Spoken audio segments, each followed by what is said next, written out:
مثال صغير، انا اب عندي ولدين، مثلا عندي بنت اسمها نغم عندها 7 سنين، خلفت ولد بعديها مثلا سميناه ماسيو عنده 4 سنين.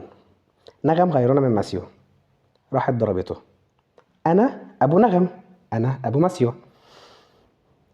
ايه موقفي في سؤال حلو برضه انا سالته ده. ايه موقفي من اللي بيحصل ده؟ اكيد انا متضايق من نغم، في نفس الوقت هي بنتي. اكيد انا زعلان على ماسيو، في نفس الوقت هو ابني. اكيد انتوا فاهمين انا قصدي اقول ايه. تمام. بس الموضوع انا كأب مشاعري مختلفة جدا عن اللي بيتعرض للإساءة. انا كمحب بدون حدود، بدون شروط، الحاجات اللي بتقولوا عليها ديت، هيبقى الموضوع مختلف.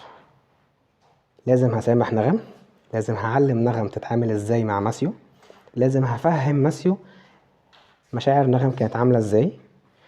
ماسيو زعلان بس انا هكون جنبه.